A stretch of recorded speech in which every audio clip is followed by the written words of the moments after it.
মুক্ত আসামি জামিন হয়ে যা।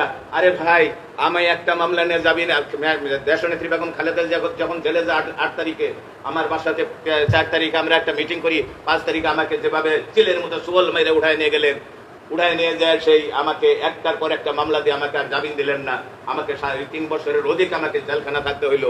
আর এখন আপনারা একটা মামলা, হত্যা মামলা, সুনির্দিষ্ট প্রমাণ সহ হত্যা মামলা যদি জামিন হয়ে আসে, আপনারা সুন অ্যারেস্ট করতে পারেন না। অনেকগুলি পেন্ডিং মামলা আছে, আপনারা সুন অ্যারেস্ট করেন না। তারা যায় করে কি আবার এলাকাতে যায়, আবার দোকান পাট দখল করে তারা যায়। আপনারা জানেন, আমি একটা লোকের নাম আমি বলে দিই, আমাদের যে বদর আল বদর, যে দিকপাড়ের যে বদর নামে একজন আছে, কিভাবে অত্যাচার করছে শেরপুরের মানুষকে আপনারা জানেন।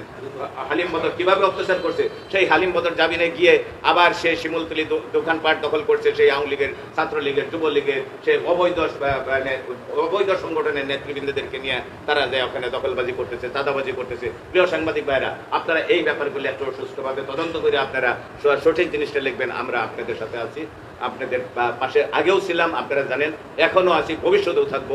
আমার প্রিয় নেতা ভারপ্রাপ্ত চেয়ারম্যান জনাব তারেক রহমানের নির্দেশ, কোনো অন্যায়, অত্যাচার, দুর্নীতি এটা হবে না। সামনে ইনশাল্লাহ বিএনপি সরকার গঠন করবে, ফেব্রুয়ারি মাসে যদি নির্বাচন, আমার দলের নেতা জনাব তারেক রহমান সাহেব দেশের ইনশাল্লাহ প্রধানমন্ত্রী হবে, তখন উনি আমাদেরকে, সিরাজ ভাই যেটা বলছেন, উনি আমাদেরকে বলছেন যে যদি ইনশাল্লাহ আমি প্রধানমন্ত্রী ইনশাল্লাহ দেশে হই, আমি সকল অন্যায়, দুর্নীতি, অত্যাচার, অবিচার, নির্যাতন, গুম খুন, এই দেশের গণতন্ত্র মানে ভোটাধিকার ফেরত, সমস্ত কিছু নিয়ে আমি কাজ করছি। আমি ইনশাল্লাহ সকলের সব কিছু ফেরত দেবো, পাই করে আমি ফেরত দেবো।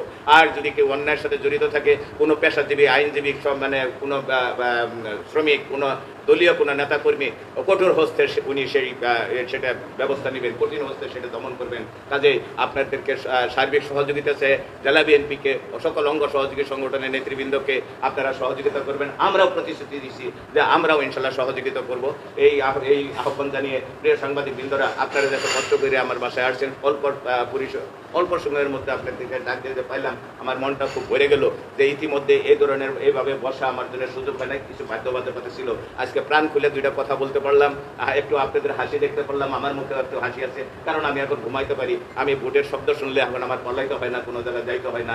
এইটুকু এই দেশের মানুষ 18 কোটি জনতার আন্দোলন সংগ্রামে যেটা আমাদেরকে উপহার দিচ্ছে, তার জন্য আমি সেই শহীদদের আত্মার মাগফিরাত কামনা করে, শহীদদের প্রতি স্মৃতিচারণ করে আমি আমার সংক্ষিপ্ত কথা শেষ করছি। সকলকে ধন্যবাদ। আসসালাম।